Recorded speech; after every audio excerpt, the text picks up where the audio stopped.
ఓం శుక్లాంబరధరం విష్ణుం శశివర్ణం చతుర్భుజం ప్రసన్నవదనం ధ్యాయేత్ సర్వ విఘ్నోపశాంతయే అని స్వామివారికి నమస్కారం చేసుకుని మన భగవద్గీతలో 18వ అధ్యాయంలో మోక్ష సన్యాస యోగంలో స్వామివారు మనకి ఇంకా ఏం చెప్తున్నారో చూసుకుంటూ వెళ్దాం. ఆయన మళ్ళీ త్రిగుణాల గురించే చెప్తున్నారు. త్రిగుణాలు అర్థం చేసుకోవడం అత్యవసరం. ఎందుకు అంటే ప్రపంచంలో ఉన్న ప్రతి ప్రాణి జీవి కనిపించేది కనిపించంది, కదిలేది కదలంది ఏదైనా సరే ఆ త్రిగుణాలకి, ఆ ప్రకృతికి లోబడే అవి మెసులుతూ ఉంటాయి. తప్పించుకోవడం కష్టం. తెలియకపోతే అసలు తప్పించుకునేందుకు అవకాశం ఉండదు. తెలుసుకుంటే సాధనతోటి తప్పించుకోవచ్చు. అందుకని ఆయనకు ఆశ, మనం సాధన చేసి ఆ త్రిగుణాల్లో నుంచి, ఆ ప్రకృతిలో నుంచి, ఆ కాలంలో నుంచి, ఆ లోకాల్లో నుంచి, ఆ ద్వంద్వాల్లో నుంచి బయటపడాలని ఆయనకి కోరిక. కోరికలే లేనివాడు ఎందుకు కోరుకుంటాడంటే జన్మలే లేనివాడు జన్మలెత్తినందుకే. అదే కారణం. కాబట్టి ఆయన ప్రయత్నం ఆయన చేస్తున్నాడు, మనం ప్రయత్నం మనం చేద్దాం. పోయిన వారం కూడా ఆయన అవే చెప్తూ ఉన్నారు. కర్తలు కర్మలు వరకు చూసుకున్నాము. ఇంకా అక్కడి నుంచి ముందుకు వెళ్తాము. ఇవన్నీ మనం ఇంతవరకు జ్ఞానం, ఎన్ని రకాల జ్ఞానాలు ఉంటాయి, ఎన్ని రకాల కర్మలుంటాయి, ఎన్ని రకాల కర్తలు ఉంటారు, ఎన్ని రకాల బుద్ధులు ఉంటాయి అన్నంత వరకు చూసుకున్నాం. ఇవన్నీ మళ్ళీ మనము ఈ అధ్యాయం అయిపోయిన తర్వాత ఒకసారి తిరిగి చూసుకుందాము. కాబట్టి అప్పటికే అయిపోలేదు. ఇవాళకి మాత్రం ఇక్కడి నుంచి మొన్న ఎక్కడ ఆపామో అక్కడి నుంచి చదువుకుంటూ వెళ్దాము. కర్మలు కర్తలు ముగించాము పోయిన వారము. ఇప్పుడు 29వ శ్లోకంలో బుద్ధేః భేదం ధృతేః చ ఏవ గుణతః త్రివిధం శృణు ప్రోచ్యమానం అశేషేణ పృథక్త్వేన ధనంజయ. ఓ ధనంజయ, అర్జున, బుద్ధేః ఈ బుద్ధుల్లో కూడా, ధృతేః పట్టుదలలు ధైర్యాల్లో కూడా, చయేవ గుణతః గుణాలని అనుసరించి, త్రివిధం మూడు విధాలైన, భేదం తేడాలుంటాయని, ప్రోచ్యమానం చెప్పబడతాయి. కాబట్టి గుణాన్ని బట్టి బుద్ధులు, గుణాన్ని బట్టి ధైర్యాలు, గుణాన్ని బట్టి పట్టుదలలన్నీ ఉంటాయని చెప్తారు. అవి పృథక్త్వేన వేర్వేరుగా ఉంటాయి. మళ్ళీ అన్ని ఒకలాగుండవు. కొంత కొంత తేడాలతోటి, భేదాలతోటి పృథక్త్వే వేర్వేరుగా ఉంటాయి. వాటిని అశేషేణ, శేషం అన్నది లేకుండా, ఇంత దూరం వచ్చిన తర్వాత ఇంకా కొంచెం మిగిలించుకోవడం ఎందుకు, అన్ని చూసుకుందాం పట్. అన్ని రకాలుగా గుణాలు ఎన్ని విధాలుగా, ఎన్ని విషయాల్లోకి చొచ్చుకొని పోయాయో, ఏ విధంగా ఈ గుణాలన్నీ, దారాలన్నీ, సూత్రాలన్నీ మనల్ని బంధించి అవి లాగుతున్న కొద్దీ మనం ఎగిరి గంతులు వేస్తున్నామో, మొత్తం మన జీవితంలో ప్రతిరోజు మనం చేసే పనుల్లో, కర్మల్లో, ఆలోచనల్లో, బుద్ధుల్లో, ప్రతి దాంట్లో అవి ఎట్లా మొత్తం వ్యాపించాయి తెలుసుకుంటే, అసలు ఎన్ని తాళ్లు మనల్ని ఏ విధంగా కట్టేసాయో తెలుసుకుంటే విడదీసుకోవచ్చు కదా. కాబట్టి అశేషంగా తెలుసుకుందాం, ఇంకా శేషం ఎందుకు మిగిలించడం. కాబట్టి అట్లా నేను చెప్తాను పట్టు, నువ్వు శృణు, విను. శృణు అంటే ఊరికే చెవులప్పగించి వినడం కాదు, విన్నాక అర్థం చేసుకో, దాటడానికి ప్రయత్నం చేస్తావన్న ఆశతోటి చెప్తున్నాను. కాబట్టి దానికి సరిపోయే విధంగా నువ్వు శ్రవణం చేయి. శ్రవణం చేసిన తర్వాత, శృణు అంటే విను కదా, శ్రవణం చేసిన తర్వాత దాన్ని మననం చేయి, ఆలోచించుకో. దాని తర్వాత అదే పనిగా దాని గురించి ఆలోచించి వివేకం, విచారణ, విచక్షణతోటి ఈ రకరకాల సూత్రాలన్నీ, గుణాలన్నీ నిన్ను బంధించాయే, దారాలన్నీ, తాళ్లన్నీ అని అర్థం చేసుకొని బయటపడు. అందుకని చెప్తున్నాను పట్టు. మళ్ళీ చెప్తా, అశేషంగా, అసలు విశేషంగా ఏమి కొంచెం కూడా మిగిలించకుండా చెప్తాను, నువ్వు అట్లానే విను పట్టు. బుద్ధేః భేదం ధృతేః చ ఏవ గుణతః త్రివిధం శృణు ప్రోచ్యమానం అశేషేణ పృథక్త్వేన ధనంజయ. మొదటిది సాత్వికం చూద్దాం పట్టు. ప్రవృత్తిం చ నివృత్తిం చ కార్యాకార్యే భయాభయే బంధం మోక్షం చ యా వేత్తి బుద్ధిః సా పార్థ సాత్వికి.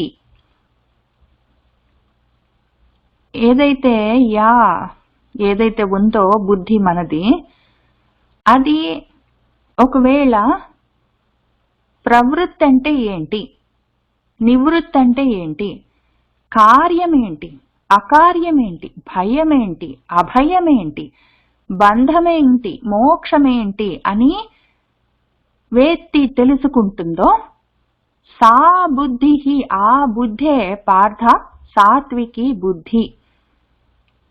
సాత్విక బుద్ధి ఏమి అంటే దానికి ఈ ద్వంద్వాలన్నీ ఉంటాయి, బంధాలు మోక్షాలు. బంధం అంటే పట్టుకొని ఉండడం, మోక్షం అంటే వదిలేయడం, విమోచనం, విడుదల.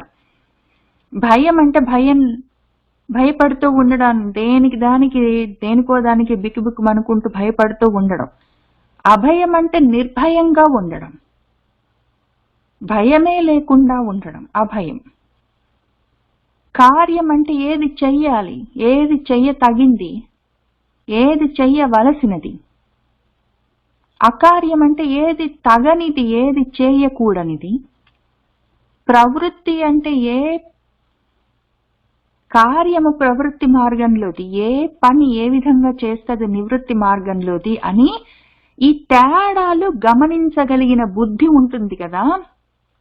తేడాలు సరిగ్గా చూసుకోగలిగిన వివేకం కలిగిన బుద్ధి, ఆ వివేక జ్ఞానంతో ఆ విషయాలను తేడాలను తెలుసుకోగలిగిన బుద్ధి సాత్విక బుద్ధి అని చెప్తున్నారు.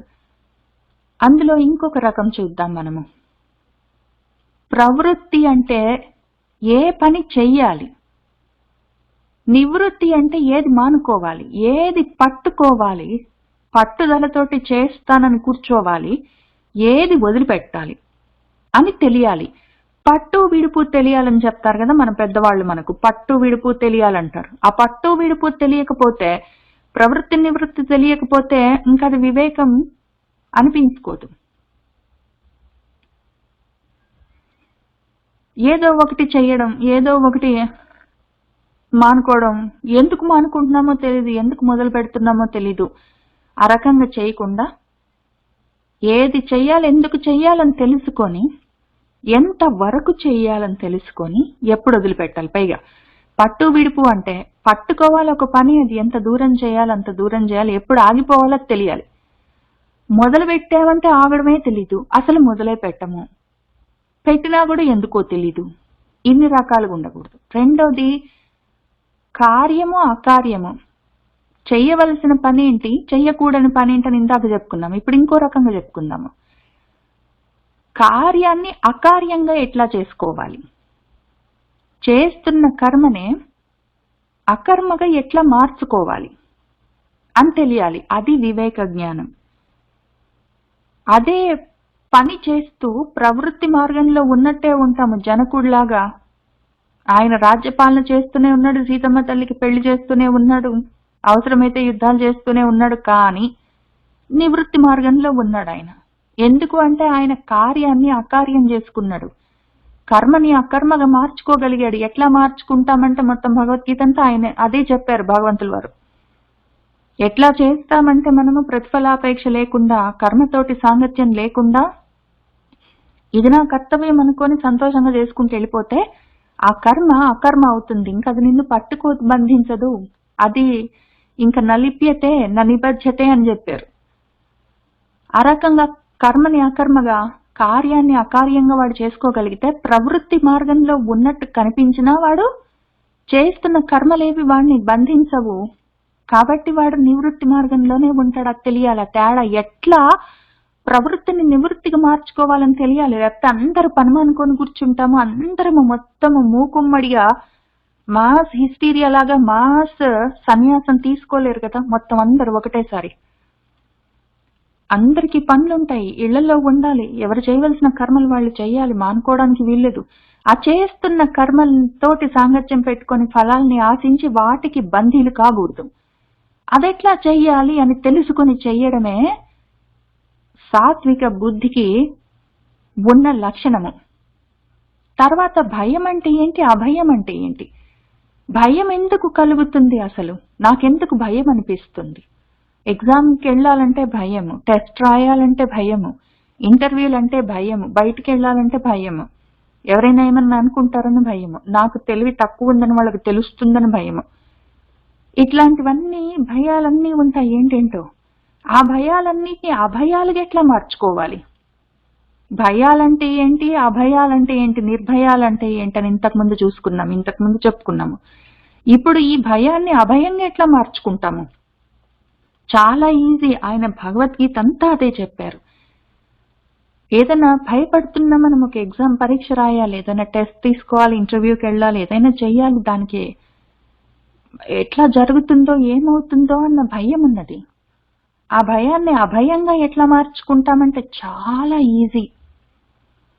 భయం ఎందుకు కలుగుతుందంటే కోరికలో నుంచే భయం వస్తుంది. ఎప్పుడైనా సరే భయానికి ఉత్పత్తి స్థానం కోరిక, కోపానికి ఉత్పత్తి స్థానం కోరిక.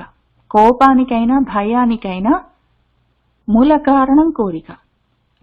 నేనేమి కోరుతున్నాను, నాకేమి వస్తుందని ఆశిస్తున్నానో అది రాకపోతుందని కదా నేను భయపడుతున్నాను అని ఆలోచించుకుంటే, ఆ కోరికను లేకుండా తుడిచేసామనుకోండి, ఆ కోరికే కదా రాగము. ఏదో రాగం అంటే తేనె అనుకోండి, తేనె చుక్క అక్కడ ఉంటే దాని చుట్టూ ఈగలన్నీ మూగుతాయి. ఈగల్ని ఎంతమందిని తీసేస్తాము, ఎన్ని భయాలను మనం తప్పిస్తాము. అసలు తేనె చుక్కని తుడిచేసామనుకోండి, ఇంకా చీమలు రావు. అప్పుడు ఆ భయాలు రావు, ఆ భయాలే మిగులుతాయి. ఎందుకు అంటే కోరిక ఏదో ఉంది, నాకేదో వస్తుంది, లేకపోతే వచ్చేది రాకుండా పోతుంది, నేను అనుకున్నది రాదు, ఉన్నది పోతుంది, అటువంటివి మాత్రమే ఉంటాయి భయాలు, ఇంకా వేరే ఉండవు. నేను అనుకున్న ఉద్యోగం అది వస్తుందో రాదు, నేను ఎగ్జామ్ లో రాస్తే నాకు ఎన్ని మార్కులు వస్తాయో రావు, నేను అనుకున్న మార్కులు వస్తాయో రావు, లేకపోతే నా ఇంట్లో నాది ఆల్రెడీ ఉన్న డబ్బులు పోతాయో ఏమో, ఉన్నవి పోతాయో వచ్చేవి రాకుండా పోతాయో అన్న భయాలే ఉంటాయి. ఎప్పుడైనా సరే వాటికి ఎప్పుడు జన్మస్థానం కోరికే. ఆ కోరిక అన్న రాగాన్ని, ఆ తేనె చుక్కని, మూల కారణాన్ని తీసేస్తే భయం ఉండదు. ఇంకప్పుడు అదే కర్మ చేస్తాము. కానీ భయం లేకుండా చేస్తాం, ఎందుకంటే భయానికి ఉన్న రూట్ కాజ్ తీసేసాం కాబట్టి. క్యాన్సర్ లాగా అది అందులో నుంచి చాలా పిల్లలన్నీ పుట్టిస్తుంది కోరిక. భయం ఒకటి, కోపం ఒకటి, లోభితనం ఒకటి. ఇవాళ ఏ వచ్చిందంటే రేపు ఇంకా A+ రావాలి, అవతల A++ రావాలి, ఇవాళ 90 వస్తే రేపు 98 రావాలని లోభితనం పెరుగుతుంటుంది. అటువంటివన్నీ దానికి చుట్టూ, ఆ క్యాన్సర్ చుట్టూ చిన్న చిన్న పుండ్లన్నీ వచ్చినట్టు ఇవన్నీ వస్తాయి. అసలు ముందు మెయిన్ రూట్ కాజ్ తీసేస్తే ఆ భయాలన్నీ ఆటోమేటిక్ గా అభయాలైపోతాయి. ఎట్లా చెయ్యాలి అని ఆయన చెప్తూ వస్తున్నారు. పైగా ఎప్పుడో ముందే చెప్పారు ఆయన. వీత రాగ భయ క్రోధ స్థితదీహి మునిహి ఉచ్యతే అని చెప్పారు. అది ఎన్నిసార్లు చెప్పుకున్నా సరే నాకు అసలు తనివే తీరదు. మొత్తం అంతా అందులోనే ఉంది, మొత్తం అంతా మన సాధనంతా అందులోనే ఉంది. వీత రాగ భయ క్రోధం అన్నారు ఆయన. రాగం ఉంటే భయము, క్రోధము రెండు ఆటోమేటిక్ గా పుడతాయి అందులో నుంచి.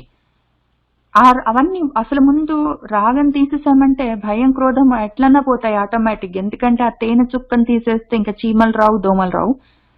ఆ తర్వాత స్థితదీహి, వాడి మనసు స్థిరంగా నిలబడి ఉంటుంది. ఇంకా అప్పుడు ఊగిసలాటలు ఉండవు. వస్తుందో రాదో, అయ్యోయ్యో ఉన్నది పోతుందో అన్నది ఉండకపోతే మనసు కదలదు. ఇంకా తర్వాత వాడి మనసు మౌనంగా ఉంటుంది. వాడు స్థితప్రజ్ఞుడు అని ఆయన ముందే చెప్పారు. అక్కడి నుంచే మొదలు పెట్టారు మన కథ, ఈ మొత్తం ప్రయాణం, మన మొత్తం ప్రస్థానం. కాబట్టి ఇంత దూరం వచ్చినాక కూడా భయాన్ని అభయంగా ఎట్లా మార్చుకోవాలి, కర్మను అకర్మగా ఎట్లా మార్చుకోవాలి, ప్రవృత్తి పనులు చేస్తూనే నివృత్తి మార్గంలో ఎట్లా ఉండాలని ఇంత దూరం వచ్చినాక మళ్ళీ మనకు ప్రశ్నలు రాకూడదు. చెయ్యడం ఎట్లా అని ప్రయత్నం చేస్తుండడంలో ఉండాలి, సాధనలో ఉండాలి. ఒక్కొక్కటి పట్టుకోవాలి. మనం చేస్తున్న కర్మల్లో మనకు భయం ఎక్కడ అనిపిస్తుంది, అది కర్మనా కాదా, ప్రవృత్తేనా? ఎందుకంటే ప్రవృత్తి అంటే ఈజీ తెలుసుకోవడం. ఇప్పుడు భయం ఎట్లా కనిపెట్టాలో చూసుకున్నాం కదా. దాని తర్వాత అది కార్యాన్ని అకార్యం ఎట్లా చేసుకోవాలి, కర్మను అకర్మం ఎట్లా చేసుకోవాలంటే చాలా ఈజీ. ఫలితం కోరకపోతే కర్మ అకర్మ అయిపోతుంది, కాబట్టి అది ఆ రకంగా దాన్ని సెటిల్ చేయొచ్చు. ప్రవృత్తిని నివృత్తి ఎట్లా చేయాలంటే ఇది కూడా చాలా ఈజీ.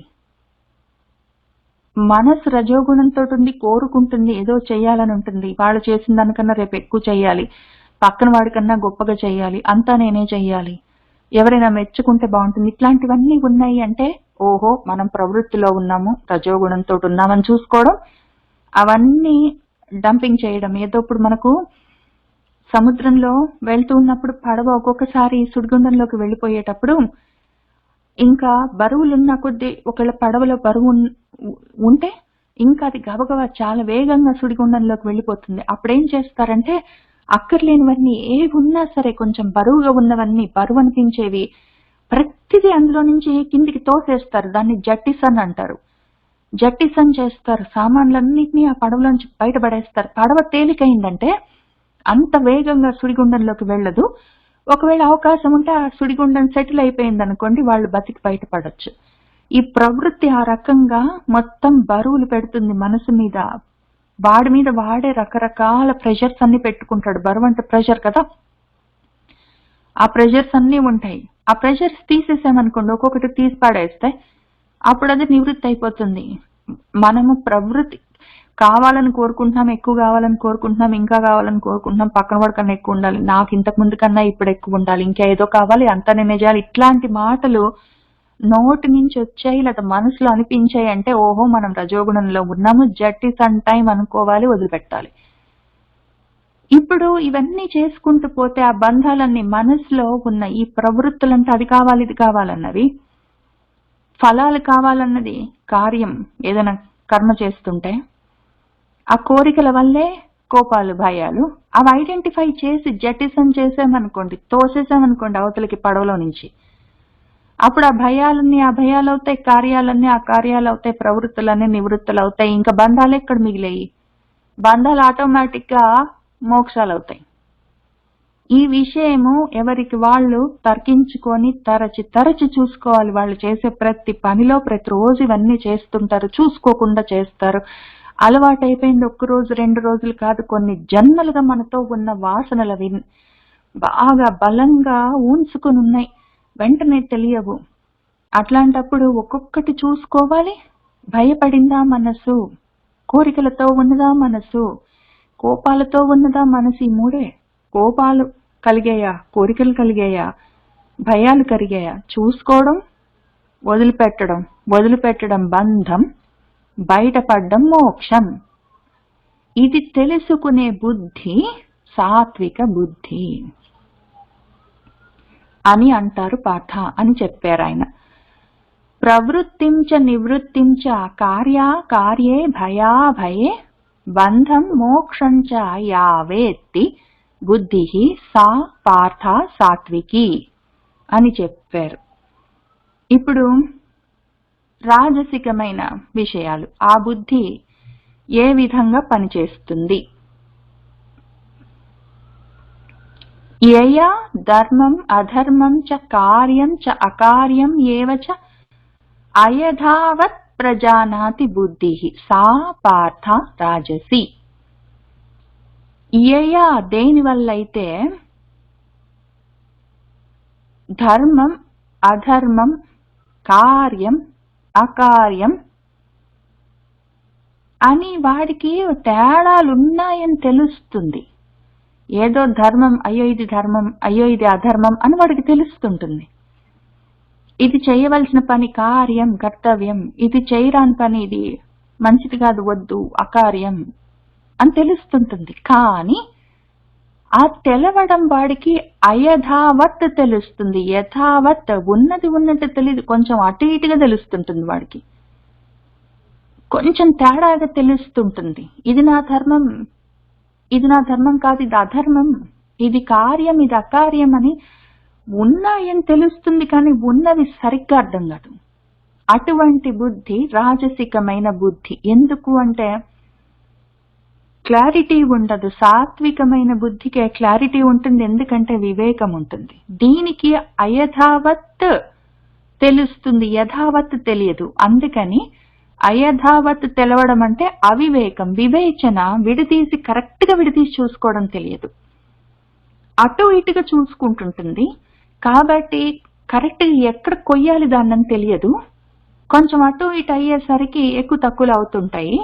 దానివల్ల అవివేకమైన జ్ఞానంతో కూడి ఉన్న బుద్ధి అవడం వల్ల అది రాజసికమైన బుద్ధి అవుతుంది పార్థ. ఎందుకు అంటే మళ్ళీ కింద కూడా చెప్తారు, ఇక్కడ ఒకసారి చూద్దాం. ఇది ధర్మం అని మన బుద్ధి మనకి సరిగ్గా చెప్పట్లేదు అనుకోండి. ఎవరైనా చెప్తే ఎవరు చెప్పింది నమ్మాలని తెలియదు. ముఖ్యంగా శాస్త్రాలు ఒకటి చెప్తాయి, గురువులు ఒకటి చెప్తారు, ఇన్ని రకాలుగా ఉంటాయా అని ఊరికి కంగారు పడుతుంటుంది. అది మనుషులు, గురువులు కూడా, వాళ్ళు కూడా ప్రకృతి గుణాలకు లోబడి ఉంటారు. వాళ్ళ సంస్కారాలను బట్టి వాళ్ళు చెప్తుంటారు అని ఆలోచించుకొని వినదగునెవ్వరు చెప్పిన వినినంతనే వేగపడక వివరింపదగున్ కానీ కళ్ళ నిజము తెలిసిన మనుజుడెపో నీతిపరుడు అని చెప్తారు ఆయన. అందులో ఎవరు చెప్పినా విని అందులో కళ్ళేంటి నిజమేంటి అని తెలుసుకునేది మళ్ళీ వివేక జ్ఞానం. ఎవరు చెప్పినా వినడము, ఏది పడితే అది మనుషుల్ని నమ్మి ధర్మాల్ని ఆచరించడం, అవి చేసేది అయథావత్. ధర్మం నాకు తెలీదు, మా అమ్మ వాళ్ళు చెప్పారు, పెద్దవాళ్ళు చెప్పారు, గురువులు చెప్పారు కాబట్టి నేను చేస్తున్నాను చేస్తారు. పాపం పెద్దవాళ్ళు, అమ్మ వాళ్ళు, నాన్న వాళ్ళు ఇది అధర్మం అంటే వాళ్ళు చేయకుండా ఊరుకుంటారు పాపం. కానీ యథావత్ వాళ్ళకి సొంతంగా వాళ్ళ బుద్ధి వాళ్ళకి చెప్పదు కాబట్టి వాళ్ళు నమ్మింది వాళ్ళు చేస్తారు. యాక్చువల్ గా సొంతంగా ఆలోచించుకోరు. ఆ సొంతంగా చెప్పగలిగే వివేచనతోటి కూడిన బుద్ధి వాళ్లకు ఉండదు. మరి లేకపోతే ఏం చెయ్యాలి అంటే తెలుసుకోవాలి, కూర్చొని ఆ జ్ఞాన సాధన చేసుకోవాలి, బుద్ధిని ఆ విధంగా సమాయత్తం చేసుకోవాలి, బుద్ధికి అటువంటి బలాన్ని ఇవ్వాలి. జ్ఞానం అనే బలాన్ని వాళ్ళ బుద్ధికి వాళ్ళు ఇవ్వాలి. ఇచ్చి వాళ్ళ బుద్ధి అటువంటి వివేకంతో కూడి ఉండేటట్టు, వాళ్ళకి వాళ్ళ బుద్ధే సరైన మార్గాన్ని చూపించేటట్టు, ధర్మమేది అధర్మమేంటి అని కరెక్ట్ గా విడదీసి చూపించేటట్టు మనమే మన బుద్ధిని తయారు చేసుకోవాలి. ఎందుకు అంటే మన అమ్మ వాళ్ళు ఎటువంటి మనస్తత్వాలతో ఉన్నారో, వాళ్ళవేమి ప్రారంధాలో, వాళ్ళవేవి సంస్కారాలో, మన పెద్దవాళ్ళు ఎవరో అవన్నీ మనకు తెలిసే అవకాశం లేదు. వాళ్ళు చెప్పారని మనం ఎంత వరకు వినుకుంటూ వెళ్ళిపోతే వాళ్ళ ప్రారంధాలు మనవి కాదు, వాళ్ళ సంస్కారాలు మనవి కాదు, మన జీవితాలు మనవి, మన సంస్కారాలు, మన ప్రారంధాలు, మన బుద్ధులు, మన శ్రద్ధలు, మన సాధనలు, మన గమ్యాలు, లక్ష్యాలు మనవి. కాబట్టి మనము మన బుద్ధిని ఆ విధంగా పదును పెట్టి దాన్ని షార్ప్ గా తయారు చేసుకోవాలి. అయథావత్ అర్థం చేసుకుంటుంటే బుద్ధి దానికి ఆ బలం ఇస్తే, జ్ఞానం అనే బలం, అది ధర్మమేమి అధర్మమేమి, కార్యమేంటి అకార్యమేంటని తెలుసుకునే శక్తి దానికి మనం ఇస్తే అప్పుడు అది రాజసికమైన బుద్ధి నుంచి ఆలోచించుకునే జ్ఞానం ఉన్న వివేక జ్ఞానంతో ఉన్న బుద్ధి అవుతుంది. అట్లా మనం ప్రయత్నం చేసి తీరవలసిందే. పెద్దవాళ్ళు చెప్పారు నేను చేస్తున్నాను అని వాళ్ళ మీదికి మనము తొయ్యడానికి వీల్లేదు. ఏమంటారు, రెస్పాన్సిబిలిటీ షిఫ్టింగ్ చేయడానికి వీల్లేదు. వాళ్ళు చెప్పారు నేను చేస్తున్నాను కాదు, నీకు తెలిసే చేస్తున్నావా ముఖ్యం. అది పెద్దవాళ్ళ గురించి చెప్పుకున్నాం కదా మనము. కాబట్టి మన పెద్దవాళ్ళు వాళ్ళ సంస్కారాలు ఏంటో, వాళ్ళ ప్రారంధాలు ఏంటో, వాళ్ళ గుణాలేంటో, కాబట్టి వాళ్ళకి ఎట్లా అర్థమైందో వాళ్ళు అది ధర్మం అంటారు, మనకు చెప్తారు. మనం కూడా ఆలోచించుకొని వివేక జ్ఞానంతో చూసుకోవాలి. అది పెద్దవాళ్ళు, గురువులు, అమ్మ వాళ్ళు, తల్లిదండ్రులు చెప్పే విషయాలు. శాస్త్రాలు కూడా చెప్తాయి చాలా విషయాలు. ధర్మశాస్త్రాలు బోలెడున్నాయి మనకు, చాలా శాస్త్రాలు ఉన్నాయి. వేదాల దగ్గర నుంచి అన్ని శాస్త్రాలే, అన్ని సైంటిఫిక్ గా చెప్తాయి అవి. శాస్త్రం అంటే సైన్స్, సైంటిఫిక్ గా చెప్తాయి అవి. తప్పు చెప్పవు పాపం అవి. పైగా మనకేం చెప్తాయంటే ఆలస్యం అమృతం విషం అని చెప్పే శాస్త్రమే నిదానమే ప్రధానం అని చెప్తుంది. ఏది నమ్ముతాము? ఆలస్యం అమృతం విషం అని నమ్ముతామా? నిదానం ప్రధానం నమ్ముతామా? శాస్త్రాలు చెప్పాయి కాబట్టి ఇంకా రెండూ కలిపి ప్రయత్నం చేస్తామా? ఏ పరిస్థితికి ఏది వాడాలి అని తెలుసుకొని యథావత్ తెలుసుకొని ప్రయత్నం చేయాలి. యథావత్ ప్రజానాతి, ఉన్నదాన్ని ఉన్నట్టు అర్థం చేసుకొని మనము ఆ విధంగా ఆ ధర్మాన్ని, కార్యాన్ని, కర్మని చేయగలగాలి.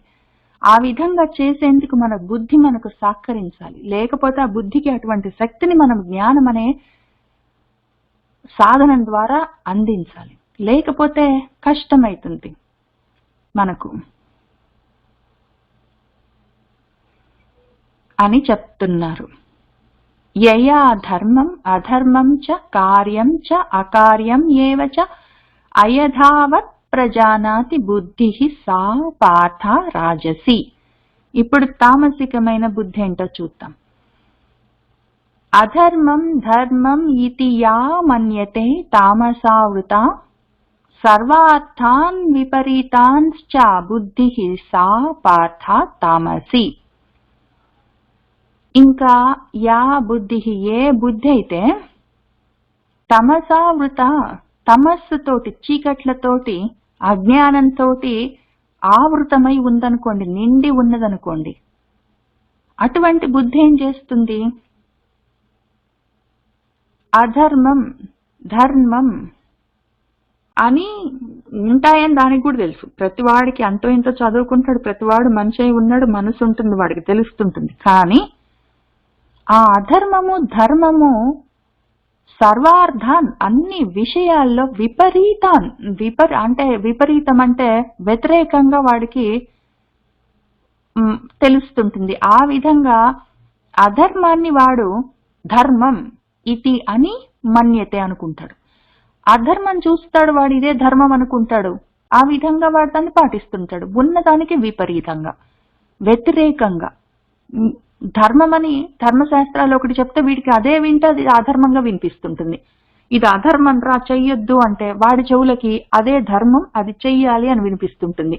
వాడు ఆ విధంగా, వాడి బుద్ధి వాడికి అట్లా చెప్తుంటుంది. వాడి బుద్ధి తమస్సుతోటి, చీకట్లతోటి, అజ్ఞానంతో నిండి ఉంటే అటువంటి బుద్ధి వాడికి అధర్మాన్ని ధర్మంగా చూపిస్తుంటుంది, వాడు అది చేస్తుంటాడు. అటువంటి బుద్ధి ఏదైతే ఉందో అది తామసిక బుద్ధి పార్థ అని చెప్తున్నారు. అట్లా కూడా ఉంటాయా?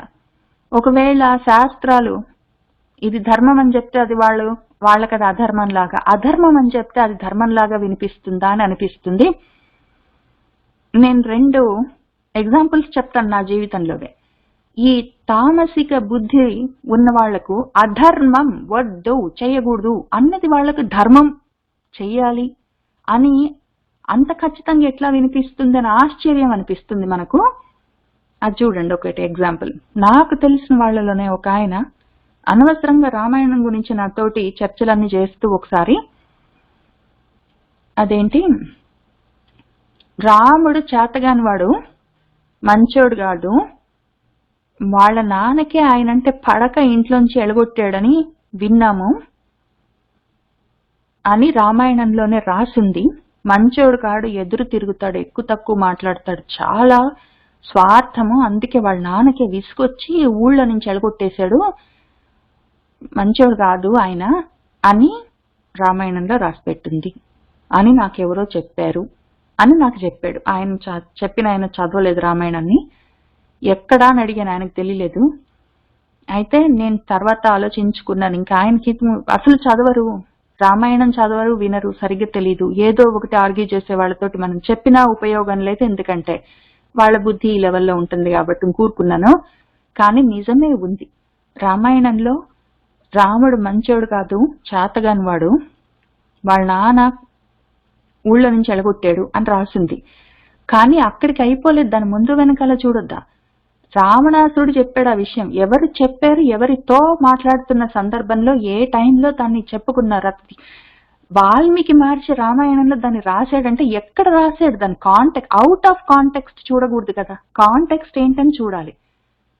సీతమ్మని ఎత్తుకొని రావడానికి వెళ్ళినప్పుడు రావణాసురుడు మారీచుడితో అక్కడ లేకుండా చాలా విషయాలు మాట్లాడతాడు, మనం రేపు అక్కడికి వచ్చినప్పుడు చూసుకుంటాం కదా. అందులో మన మారీచుడితో అంటాడు ఇవన్నీ చెప్పి మంచోడు కాడంట, నీకు తెలియదు రాముడు, కాబట్టి నువ్వు రాముడిని దూరంగా తీసుకెళ్ళి అప్పుడు నేను సీతని ఎత్తుకొస్తానని చెప్తాడు. అప్పుడు మారీచుడు, ఎవరు నీకు ఇట్లా చెప్పింది, నువ్వు చెడిపోవాలని కావాలని కోరుకునే నీకు ఇట్లాంటివన్నీ చెప్తున్నారు పుట్టించి, ఆయన చేతగాని వాడెవరు, 13 ఏళ్ళు అప్పుడే బాణం వేసి కొడితే నేను ఇక్కడ వచ్చి పడ్డాను, మా అమ్మ తమ్ముడు చచ్చిపోయారు ఆ సమయంలో, ఇప్పుడు ఇంకా యవ్వనంలో ఉన్నాడు ఆయన, ఒక 38-39 ఏళ్ల వయసులో ఉన్నాడు, చాలా షార్ప్గా ఉన్నాడు. 13 ఏళ్ళప్పుడే తట్టుకోలేము, 39 ఏళ్ళప్పుడు ఇప్పుడు ఆయన తట్టుకోవడం కష్టం, నీకు అర్థం కావట్లేదు, ఎవరన్నా నీకు చెప్పింది ఇవన్నీ అని అడుగుతాడు. అడిగి పైగా అంత చేతగాని వాడని నువ్వు అనుకున్నప్పుడు, అంత ధాటిగా చెప్తున్నావు, అట్లాంటప్పుడు నువ్వు కావాలంటే ఆయన ఉన్నప్పుడే పోయి సీతను ఎత్తుకొని రావచ్చు కదా అంటే, దానికి ఒప్పుకోడు మళ్ళీ, వద్దు, రాముడిని నువ్వు దూరంగా తీసుకొని ఎక్కడ దాకా వెళ్ళిపో, రాముడు లేకపోతే అప్పుడు నేను తీసుకొస్తానంట. ఇంకా వాడంత బీరుగా ఉండడు రామాయణం నిండా రావణాసుడంతా తిక్కువాడు ఇంకెవరు ఉండరు. కానీ ఆ చెప్పిన వాడెవరు, రావణాసురుడు ఏదో కోరికతోటి, చెడు కోరికతోటి ఉండి ఆ సమయంలో మారీచుడితోటి మాట్లాడుతూ చెప్పిన విషయాన్ని ప్రామాణికంగా రామాయణంలో రాశారు కాబట్టి రాముడు అట్లాంటి వాడే అని చెప్తామా? అది పట్టుకొని తిరుగుతామా? అక్కడిక్కడ వీళ్ళతో డిస్కషన్లు చేద్దామా? ఎందుకు చేస్తాము అంటే, అధర్మం అయిన విషయం కూడా ధర్మం అని వాళ్లకు తెలుస్తుంటుంది. ఆ విధంగా వాళ్ళు మన్యతే అనుకుంటారు. ఎందుకు అంటే తమస్సుతోటి ఆవరింపబడ్డ మనసు, ఆ తామసిక బుద్ధి అదే వింటుంది. సర్వార్థం ప్రతి విషయంలో వాళ్ళకి అట్లా విపరీతమైన పరిజ్ఞానం, ఆపోజిట్ ఏమంటారు, వ్యతిరేకమైన ఆలోచనలు వ్యతిరేకమైన జ్ఞానాలు ఉంటాయి వాళ్ళకి. కాబట్టి వాళ్ళు అట్లా ఉంటారు. ఏం చేస్తాము? ఇంకొకటి చెప్తాను. అది కాక యాక్చువల్గా జులై సినిమాలో చూశాను నేను, విచిత్రం అనిపించింది. ఇది కూడా నా జీవితంలో నాకు జరిగిన ఎక్స్పీరియన్సే. ఆ జులై సినిమాలో సోను సూద్ ఏదో సినిమా స్టార్టింగ్ లోనే వాళ్ళ తమ్ముడికి చెప్తాడు, 2 ఆణి ముత్యాలు లాంటివి చెప్తాడు వాళ్ళ తమ్ముడికి. ఒకటి, తెలిసిన పని ఫ్రీగా చేయొద్దు, రాకపోతే ట్రై కూడా చేయొద్దు అని చెప్తాడు. వాళ్ళ తమ్ముడికి ఆ మాట చెప్పాడు కాబట్టి నేను కూడా నా కొడుకులకి ఇదే చెప్పాను అని ఒక పెద్ద ఆయన నాకే చెప్తుంటే విన్నా. నా కొడుకులకి నేను ఇదే చెప్పాను, అందులో సోను సూద్ చెప్పినట్టే, మనకు రాని పని ట్రై చేయొద్దు, వచ్చిన పని మాత్రం ఫ్రీగా చేయొద్దని. నేను అనుకున్నది అదే ధర్మం. అది ఎంత అధర్మం, చెయ్యవలసిన పని, కర్తవ్యమైన కార్యం ఏదైనా ఉంటే మనకది చేయడం చేత కాకపోతే నేర్చుకొని చెయ్యాలి. ట్రై కూడా చేయొద్దంటే ఎప్పటికి బాగుపడతాము? పైగా మనకు వచ్చిన పని ఫ్రీగా చేయొద్దంటే నిస్వార్థంగా పని చేయాలి, ప్రతిఫలాపేక్ష లేకుండా చెయ్యాలి, ఫలాలు ఆశించి కాదు, చెయ్యాలి కాబట్టి కర్తవ్యం అని చెయ్యాలి అని భగవద్గీత అంతా చెప్పిందంతా మట్టిలో కొట్టుకొని పోయింది కదా. అధర్మం అట్లా ఉండద్దు అన్నది ధర్మం అని వినిపిస్తా ఏమైంది? అది పోని భగవద్గీత అంతా నాకు తెలుసు, నేను చదివానని అంటూనే అదే సమయంలో నాకు ఇది చెప్తే విన్నాను. అదే సమయంలో ఈ మన సోను సూద్ వాళ్ళ తమ్ముడికి ఇది చెప్పగానే ఒక 5 నిమిషాల్లోనే తమ్ముడు చచ్చిపోతాడు ఆ సినిమాలో దారుణంగా. ఆ తర్వాత సినిమా ఎండింగ్ లో సోను సూద్ చచ్చిపోయాడు. ఏమైంది? అంత గొప్ప ఆణిముత్యాలు లాంటి పలుకులన్నీ తమ్ముడికి చెప్పిన వాడు సోను సూద్ ఏమయ్యాడు, తమ్ముడేమయ్యాడు? ఆ విషయాలు మనం తెలుసుకొని అటువంటి అధార్మికమైన విషయాలు మన పిల్లలకు కూడా, మనం ఎట్లా చెడిపోయింది కాక మన పిల్లలకు కూడా నేర్పించి చెడగొట్టడమా? కాబట్టి తల్లిదండ్రులు కూడా ఎటువంటి గుణాలతోటి బుద్ధులతోటి ఉన్నారో, శ్రద్ధలతోటి ఉన్నారో, వాళ్ళ సంస్కారాలు ఏంటో కూడా చూసుకోవాలి మనము. ఇన్నాళ్ళ ఏదో 6 ఏళ్ళు 7 ఏళ్ళు 10 ఏళ్ళు 12 ఏళ్ళు అంటే అదొక విషయం, 40 ఏళ్ళు 50 ఏళ్ళు 60 ఏళ్ళు వచ్చినాక కూడా తల్లిదండ్రులు ఎటువంటి వాళ్ళని చూసుకోకుండా, వాళ్ళు ఏం చెప్తున్నారని చూసుకోకుండా, వాళ్ళు ఏ చెవులతోటి వింటున్నారు, ఏ బుద్ధులతోటి వాళ్ళు ఆలోచించుకుంటున్నారని చూసుకొని మన బుద్ధిని మనము సరైన దిక్కుకు ప్రయాణం చేయించడం మన చేతుల్లో ఉన్న పని, మనం చేయవలసిన పని, అది మన కర్తవ్యం. ముఖ్యంగా పైన శ్లోకంలో రాజసికమైన బుద్ధులు ఎట్లా ఉంటాయంటే, ధర్మం అధర్మం వాళ్ళకి తెలుస్తుంది కానీ సరిగ్గా విడదీసి విభాగం చేసుకొని చూసుకోవడం వాళ్ళకి రాదు. అయథావత్తుగా చూసుకుంటారు వాళ్ళు, యథావత్ ఉన్నది ఉన్నట్టు వాళ్ళకి చూసుకోవడం ఇంకా రాదు. ఎందుకంటే వివేక జ్ఞానం ఇంకా వాళ్ళకు పరిణతి చెందలేదు. అవివేకంతో ఉంటారు. కాబట్టి వివేక జ్ఞానం ఇంకా కళ్ళు తెరుచుకోకపోతే ఆ బుద్ధి వాళ్ళకి కరెక్ట్ గా ధర్మాన్ని అధర్మాన్ని విడదీసి చూపించలేదని చెప్తూ ఆయన ధర్మం అధర్మం అని చెప్పారు. ఇక్కడికి వచ్చేసరికి ధర్మం అధర్మం, ధర్మం వాడికి అధర్మంగా కనిపిస్తుందని చెప్పలేదు ఆయన, దాన్ని అధర్మమే ధర్మంలా కనిపిస్తుందని చెప్పారు. పోని వాడు ధర్మము ఆయన అధర్మం ధర్మంలాగా కనిపిస్తుందని ఆయన చెప్పడంలో దాని అందం చూడండి. ఆయన చెప్పదలుచుకుంటే ధర్మము అధర్మమితియా మన్యతే అని చెప్పొచ్చు. ఆయనకు ఇటువంటి బుద్ధి ఉన్న ఆయనకు ధర్మము అధర్మంగా కనిపించింది అనుకోండి, ధర్మం కూడా చేయవలసిన పని కూడా వాడికి అధర్మంగా కనిపిస్తే వాడు చెయ్యడు, అంతే కదా. దానివల్ల పెద్ద నష్టం లేదు. తల్లిదండ్రులను చూసుకో, అది ధర్మము, చూడడు, అయిపోయింది. అది కూడా కష్టమే, కానీ తల్లిదండ్రుల ప్రారంధం ఏంటో వీడి ప్రారంధం ఏంటో. ఇప్పుడు ఇక్కడికి వచ్చేసరికి ఏం జరుగుతుందంటే వాడు చేయవలసిన ధర్మాన్ని చేయకుండా ఉంటాడు కదా అధర్మం అనుకుంటే. ఇక్కడ అధర్మాన్ని వాడు ధర్మం అనుకుంటే చెయ్యరాని పనులన్నీ చేస్తాడు. కాబట్టి ఆయన వాడు ధర్మాన్ని అధర్మమితి మన్యతే అనలేదు. అధర్మాన్ని వాడు ధర్మమని అనుకుంటాడు అంటే దానివల్ల కలిగే అనర్థం ఏంటి అంటే చెయ్యరాని పనులన్నీ అధర్మాలన్నీ వాడు ధర్మం అనుకుని చేస్తాడు. సర్వార్థాలు, ఒక్క అర్థం ఆ అర్థం ఈ అర్థం కాదు, సర్వార్థాల్లో వాడికి విపరీతార్థాలే అనర్థాలే కలిగేటట్టు వాడు వ్యతిరేకంగానే పనులు చేసుకుంటుంటాడు. అటువంటి బుద్ధి వాడిని ఆ రకంగా నడిపిస్తుంటే అది తామసిక బుద్ధి. ఏం చేస్తాం, ఎవరి ప్రారంధం అటువంటిది. అధర్మం ధర్మం ఇతి యా మన్యతే తమసా వృత సర్వార్థాన్ విపరీతాంశ్చ బుద్ధి సా పార్థ తామసి అన్నారు. ఇప్పుడు ధృతి గురించి చెప్తున్నారు. బుద్ధి అయిపోయింది కదా, ఇప్పుడు ధృతి చెప్తున్నారు.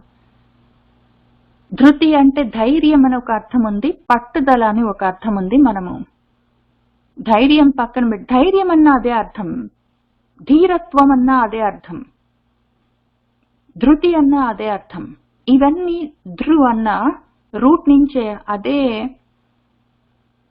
ధాతువు నుంచే వస్తాయి. ధృతి, ధైర్యం, ధర్మం, ఆ ధారణ కూడా అందులో నుంచే వస్తుంది. కాబట్టి మనం ధారణ, పట్టుకోవడం అన్న విషయంతో కలిపి చూసుకుందాము.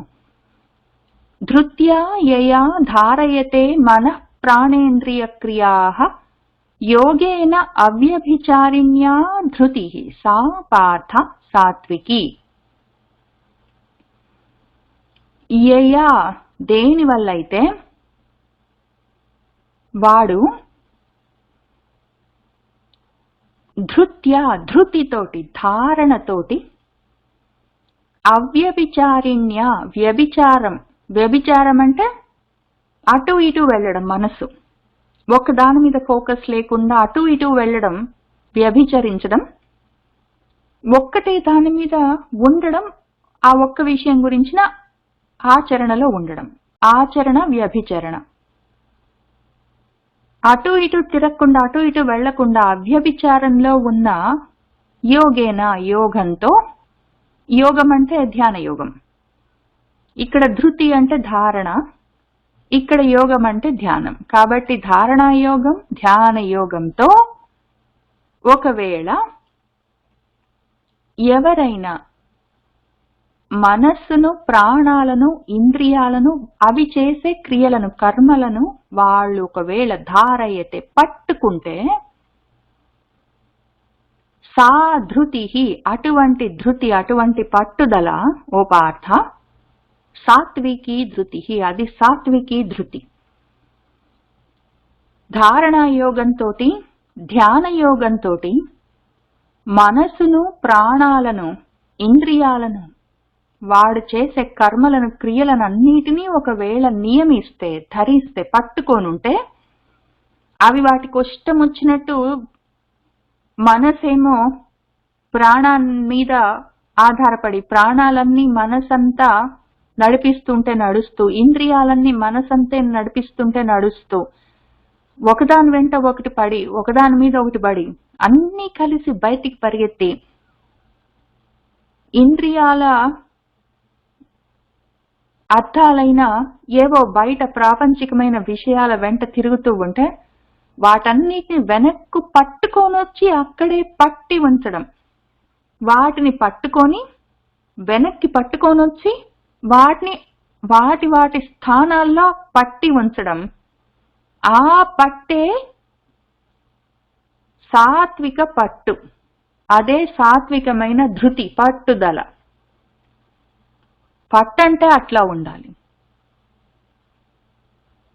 ధృత్యా యయా ధారయతే మనః ప్రాణేంద్రియ క్రియాః యోగేన అవ్యభిచారిణ్యా ధృతిః సా పార్థ సాత్వికి.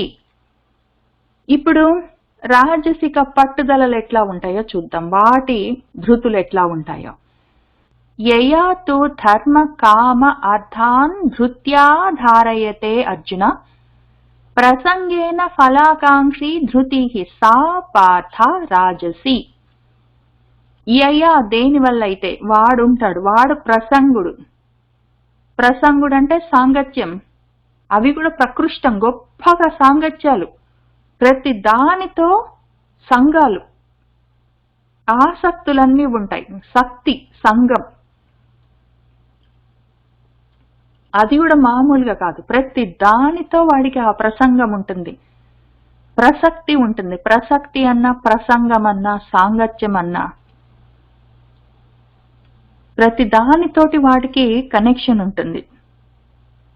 అటువంటి బంధాలన్నీ పెట్టుకుంటాడు. చేసే కర్మలతోటి బంధాలు పెట్టుకుంటాడు, మనుషులతోటి బంధాలు పెట్టుకుంటాడు, ఇళ్లతోటి వాకిళ్లతోటి, ఇవన్నీ సరే. చిన్న చిన్న వస్తువులు ఉంటాయి, ఏదో కనిపించలేదని ఆ చిన్న చిన్న వస్తువుల మీద కూడా సాంగత్యం ఉంటుంది. చెడిపోయినవి, పగిలిపోయినవి, ఇరిగిపోయినవి, పనికిరానివి అవి కూడా ఇంటి నిండా పెట్టుకుంటాడు. ఏవి పడేడు, అన్నిటికీ సెంటిమెంటల్ వాల్యూస్ ఉంటాయి. అంతటి సంఘాలు, సాంగత్యాలు, కనెక్షన్స్ ప్రతి దానితో. వాడి చేత, అటువంటి వాడి చేత ప్రసంగేన ఫలాకాంక్షి, ఫలితాలు, వాటి మీద ఆకాంక్షలుంటాయి వాడి చేత. ఇట్లాంటి వాళ్ళు ప్రసంగులు, ఫలాకాంక్షలు. వీళ్ళు ఒకవేళ ఏ పట్టుదలలతో, ఎటువంటి ధృతులతో వాళ్ళు ధర్మాలను, కామాలను, అర్థాలను ధారయతే ధరిస్తారో, పట్టుకుంటారో అర్జున, సా ధృతి, ఆ ధృతి రాజసిక ధృతి. ఆయన ఎంత అందంగా చెప్పారంటే మన భగవంతుడు, ముందు అది చెప్తాను. ఇక్కడ ధర్మ, అర్థ, కామాలు 3 చెప్పారు. మోక్షం అని కూడా ఒకటి ఉంది, పురుషార్థం. ఆ మోక్షము అంటే ముక్తి, విడుదల దేనివల్ల అంటే యోగంతో, కాబట్టి యోగం పైన పెట్టారు. మోక్షాన్నేమో ఈ సాత్వికమైన పట్టుదలగా పట్టుబట్టి మనము ఒక పని చేయబడితే పరమశివుడు మనల్ని పట్టుకోలేనంత గొప్పగా మనం పట్టుబట్టి సాధించవలసింది ఏంటంటే యోగాన్ని, ఆ మోక్షాన్ని. అటువంటి పట్టుదల ఉంది అంటే అటువంటి పట్టుదల సాత్విక పట్టుదల. అది కాదు మనకి యోగమొద్దు, మోక్షమొద్దు, మిగిలినవన్నీ కావాలి. ధర్మం, అర్థం, కామం కావాలి. వీటికి వచ్చేదేమి అంటే ఫలాలు వస్తాయి. దానివల్ల ఉండేది ఏంటంటే బంధాలు ఉంటాయి. ఈ బంధాలతో, ఆ ఫలాకాంక్షలతో మనకు పట్లన్నీ ఉంటే, కట్లన్నీ ఉండి కట్టేసుకుంటే అటువంటి పట్టుదలలు, బంధాలన్నీ మనకు రాజసికమైన ధృతులు అని చెప్తున్నారు. వీడు పట్టుకునేది ఏంటంటే ధర్మం అంటాడు వాడు, ఇది ధర్మం, ఇది అధర్మం, ఇది నేను చేస్తా అంటాడు. ఎందుకు అంటే వాడికి ఏదో కామం ఉంది, కోరిక. ఆ కోరిక తీర్చుకోవడానికి వాడికి అర్థం కావాలి, కాబట్టి వాడు వాటి వెంట పడతాడు. ఇది ధర్మము, ధర్మం, నాకు పిల్లలు కావాలి, ఎందుకంటే అది ధార్మికమైన కామం, అది ధార్మికమైన కోరిక. పిల్లలు లేకపోతే మోక్షం కూడా రాదు. తర్వాత పరలోకాల గతులు ఉండవు అసలు. అపుత్రశ్చ గతిర్నాస్తి అని చెప్పారు కదా. కాబట్టి గతులు ఉండవు, పరలోకాలకు గతులు కావాలంటే మళ్ళీ పిల్లలు కావాలి. కాబట్టి అపుత్రం వద్దు, మనకి పుత్రులు కావాలి. అది ధార్మికమైన కోరికే కదా. కాబట్టి అని చెప్పి పూజలు అవన్నీ చేస్తాడు వాడు. అవన్నీ ప్రయత్నాలు ఎందుకు చేస్తాడు? ధర్మమైన కర్మలే, పాపం ధర్మమైన కోరికలే. ధర్మంగానే వాడు దాన్ని సాధిస్తాడు, అర్థం. కానీ ఏంటంటే ఫలితాలు కావాలి, అవి పరలోకాలు కావాలి, లేదా ఇహంలో ఉన్నంత వరకు సుఖాలు ఉండాలి, పిల్లలు లేరని వాళ్ళు వీళ్ళు అంటే మళ్ళీ మనసు చిన్నపుచ్చుకోవాలి. ఎందుకు మనకు అవన్నీ వద్దు, పిల్లలు ఉండాలి. పిల్లలు ఉండడం వల్ల లాభం ఒకటి ఉంది. ఇప్పుడు ఏంటంటే పిల్లలు ఒకవేళ అసలు లేకపోతే లేరని చెప్పి చిన్నబుచ్చుతారు. మొత్తము మనకు సంఘంలో పీర్ ప్రెషర్ ఉంటుంది. అందరికి పిల్లలుండి మనకు లేకపోతే అదేంటో గలివర్స్ ట్రావెల్స్ లో అందరికి కళ్ళు లేకుండా ఉన్న ఒక ఊరికి వెళ్తాడు పాపం మన గలివర్. అందులో ఈయనకొక్కడికి కళ్ళుంటే అయ్యో నీకు అంత పెద్ద జబ్బు చేసిందని కళ్ళు తీసేయడానికి ప్రయత్నం చేస్తారు వాళ్ళు. అందరికీ పిల్లలు పుడతారు. అందరికీ ఏముంది, కుక్కలకి నక్కలకి పక్షులకి అందరికీ ఉంటాయి పిల్లలు. ఎవరికైనా ఒకరికి ఏదైనా కారణానికి వాళ్ళకి అవసరం లేదో ఏంటో, వాళ్ళ ప్రారంభం ప్రోగ్రామ్ లో లేదేమో, అయితే ఏమి వాళ్లకు తప్పనిసరిగా ఉండాలని ఏం రూల్ ఉంది, అందరికి ఉంటారు వీళ్ళకి లేరని చెప్పి చిన్నబుచ్చడం. దానికి ఆపోజిట్ గా ఒకవేళ పిల్లలు పుట్టారనుకోండి, మంచి పిల్లల కొంచె పిల్లలతో సంబంధం లేదు. మంచి పిల్లలైతే మంచి, అందరూ ఎంత గొప్ప పిల్లలు అంటే మనకి గొప్ప. ఒకవేళ పిల్లలు మంచి వాళ్ళు కారని మనం అనుకున్నాం అనుకోండి, మనం కోరుకున్న కోరికలో వాళ్ళైతే వాళ్లే మంచో కాదో ఏదో ఉన్నారనుకోండి, అప్పుడు అందరూ అయ్యయ్యో నీకు ఎంత కష్టం వచ్చిందంటే ఇంకా పిల్లల్ని నా మాట వినరు అని వాళ్ళని తిట్టుకుంటూ వాళ్ళకి వీళ్ళకి ఫోన్లు చేసి పిల్లల మీద కామెంట్లన్నీ చేసుకుంటూ నెట్టుకొని వచ్చేయచ్చు. కాబట్టి రెండు రకాలుగా పిల్లలు మంచి వాళ్ళైనా మంచి వాళ్ళు కాకపోయినా మనకు లాభమే. కాబట్టి ఎందుకైనా మంచిది, అది ధర్మమైనదే, ధర్మమైన కామమే. కాబట్టి మనం ఆ పరమార్థాన్ని, పిల్లలు పుట్టడం అన్న అర్థాన్ని సాధించడం కోసం ప్రయత్నం చేస్తాము అనుకుంటూ తిరుగుతారు. అటువంటి పట్టుదలలు ఏమైనా ఉంటే అవన్నీ రాజసికమైన ధృతులు. ధర్మం, అర్థం, కామం కావాలి వాళ్ళకు, మోక్షంతో సంబంధం లేదు. మోక్షం కావాలంటే యోగాన్ని పట్టుకోవాలి, యోగం పట్టుకుంటే మోక్షం వస్తుంది. అంతవరకు అవసరం లేదంటే ధర్మాలు ఈహంలో చాలా ఉంటాయి, ఏమైనా చేయొచ్చు, కావాలంటే స్వర్గాలు అవన్నీ ఆలోచించుకోవచ్చు, వస్తే వస్తాయి. యయాతు ధర్మ కామ అర్థాన్ ధృత్యా ధారయతే అర్జున ప్రసంగేన ఫలాకాంక్షి ధృతి సా పార్థ రాజసి. యయా స్వప్నం భయం శోకం విషాదం మదమేవ చ న విముంచతి దుర్మేధా ధృతి సా పార్థ తామసి. ఇంకా వీడి పట్టుదలలు వీడి పట్లేముంటాయో చూద్దాము. తామసికుడివి ఇయ్యా దేని వల్ల అయితే ఆ దుర్మేధ, మేధస్సు వాడిది తక్కువ ఉంటుంది, తెలివి తక్కువ వాడు వీడు. వీడు దేన్ని పట్టుకుంటాడంటే స్వప్నం, నిద్ర, భయాలు, శోకాలు, విషాదాలు, మదాలు, వీటిని మాత్రం వాడు నా విముంచతి వదిలిపెట్టలేడు. వాడికి వదిలిపెట్టడం కష్టం, వాడికి కష్టం. ఇక్కడ మన భగవంతుడు ఎంత అందమైన మాటలను వాడారు అసలు నిజంగా కూడా. ఇక్కడ వాడు ధృత్యాధారయతే, ధృత్యాధారయతే, ఆ ధృతితోటి పట్టుదలతోటి పట్టుకుంటాడు. వీడేమో మన ప్రాణేంద్రియాలన్నిటిని గట్టిగా పట్టుకుంటాడు, బయటికి పారనీయడు ఇంద్రియాలని, మనసును, యోగాన్ని గట్టిగా పట్టుకుంటాడు. వాడు ఆ సిద్ధి సాధించే వరకు వదలడు. అది వాడు ధృత్య, ధృతితోటి పట్టుదలతోటి వాడు ధారయతే, ధరిస్తాడు, పట్టుకుంటాడు అని ధృత్యా ధారయతే అన్నారు. ఇక్కడ మళ్ళీ ధృత్యా ధారయతే అన్నప్పుడు వాడు అంత పట్టుదలతోటి పట్టుకునేదేమి అంటే కర్మలని, ధర్మాలని, కోరికల్ని, ఏదో ఫలాలని, వాటిని పట్టుకుంటాడని చెప్పారు. ఇక్కడ ధృత్యా ధారయతే అనొచ్చు కదా, ఆయన అనలేదు. దేన్నైతే వాడు నా విముంచతి వదిలిపెట్టలేడు అన్నారు. వీడు పట్టుకోవడం కాదు, అవి వాళ్ళని పట్టుకొని ఉంటాయి. అవి భయము, శోకము, విషాదము, మదము, నిద్రావి ఎట్లా ఉంటాయి, అందరికీ ఉంటాయి, వాడికి కూడా ఉంటాయి. అయితే వాడు వాటిని వదిలిపెట్టాడు, వదిలిపెట్టలేడు. వాడు పట్టుకొని ఉండడం కాదు, వాడు పట్టుకొని ఉండడం కాదు, వాడు అసలు వదిలిపెట్టలేడు ఇంక వాటిని. అటువంటి పట్టుదల ఏదుందో అప్పుడు అది వీడు పట్టుకొని ఉండడం కాదు, అవి వీడిని పట్టుకుంటాయి. అటువంటి అందులో నుంచి విడిపించుకోలేని వాడు ఉంటాడు కదా, అవే వీడిని పట్టుకుంటే అటువంటి ధృతి తామసిక ధృతి పార్థ అన్నారు ఆయన. అది దుర్మేధస్సులకు, మేధ తక్కువ ఉన్న వాళ్లకు. మేధ ఏంటి, మళ్ళీ ఆయన మాట ఎట్లాంటి వాడతారు, ఒక్కొక్క మాట అయింది. మేధ అంటే ధరించి ఉండే శక్తి, ధారణ శక్తిని మేధస్ అంటాం కదా. ధరించి ఉండే శక్తి. ఏదైనా సరే ఒక విద్వత్, ఒక విషయాన్ని, ఒక విద్యని, మనము జ్ఞానాన్ని, ఏదైనా సరే ఒక విషయాన్ని తెలుసుకున్నామంటే దాన్ని ధరించగలిగిన శక్తి మనసు పట్టుకుంటే వాడు విద్వాన్ అని పిలుస్తాము, లేదా మేధావి అని పిలుస్తాం. మేధావి ఎందుకంటే బాగా ధరించిన వాడు అని అర్థం.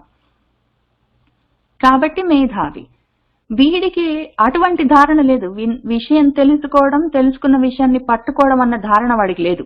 వాడు దేన్ని పట్టుకోడు, అది ఆయన చెప్తున్నది. వాడు దేన్ని పట్టుకోడు, వాడు అప్రవృత్తిలో ఉంటాడు.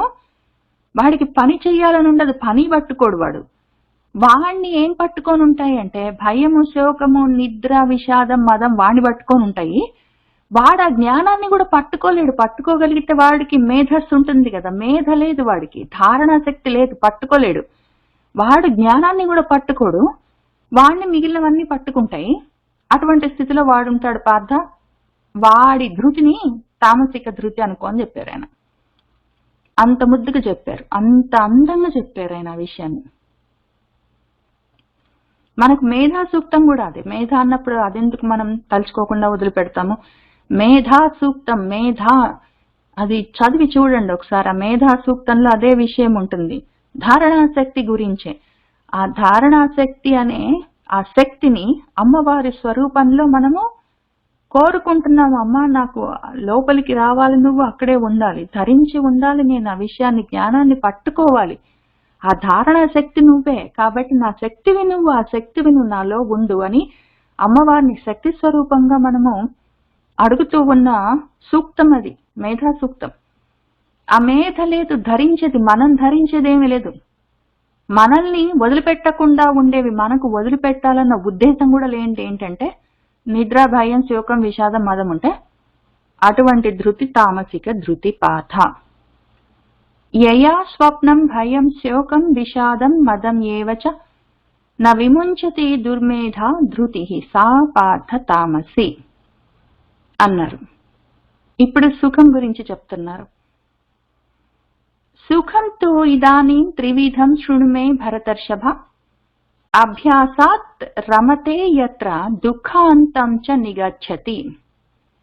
ఓ భరతర్షభ, ఓ భరత వంశంలో ఋషభం వంటి వాడా, శ్రేష్ఠుడా, ఓ అర్జున, సుఖం సుఖం కూడా త్రివిధం మూడు విధాలుగా ఉంటుంది. ఇదానీం ఇప్పుడు నేను దాని గురించి చెప్తాను. మే నేను చెప్పే మాటలు నువ్వు శృణు విను. అభ్యాసాత్ అభ్యాసం చేస్తున్నా కొద్ది, ప్రాక్టీస్ చేస్తున్నా కొద్ది, యత్ర ఎటువంటి సుఖంలో నువ్వు రమతే రమిస్తూ ఉంటావో, ఎవడైతే అటువంటి సుఖంలో రమిస్తుంటాడో, ఆనందిస్తుంటాడో, ఎటువంటి సుఖం ఎందులోనైతే దుఃఖానికి అంతం ఉంటుందో, దుఃఖం అంతమైపోతుందో అటువంటి సుఖం కావాలి. దుఃఖం అంతమైపోయే సుఖం కావాలి. అటువంటి అంతమైపోయిన దుఃఖంలో నువ్వు, దుఃఖంలోకి వాడు నిగచ్చతి వెళ్తాడో, అటువంటి స్థితికి వెళ్తాడో, అటువంటి సుఖం కావాలి మనకు. ఇంకా యత్ తత్ అగ్రే విషమివ పరిణామే అమృతోపమం తత్ సుఖం సాత్వికం ప్రోక్తం ఆత్మబుద్ధి ప్రసాదజం. యత్ ఏదైతే అగ్రే మొదలు పెట్టినప్పుడు ముందు ముందు విషమివ విషంలాగా ఉంటుందో, పరిణామే అది పరిణతి చెందుతూ ఉంటే, పరిణామాలకు మారుతూ ఉంటే, ఇంకా చివరికి వస్తుంటే, ఇంకా చివరికి అమృత ఉపమం అమృతంతో సమానమై ఉంటుందో, తత్ సుఖం అటువంటి సుఖాన్ని సాత్విక సుఖం అని అంటాము. ఆ విధంగా అది ప్రోక్తం చెప్పబడుతుంది. అటువంటి సుఖం ఏంటో తెలుసా పార్థ? ఆత్మబుద్ధి ప్రసాదజం. ఆత్మకు, మనసుకు, బుద్ధికి ప్రసాదాన్ని,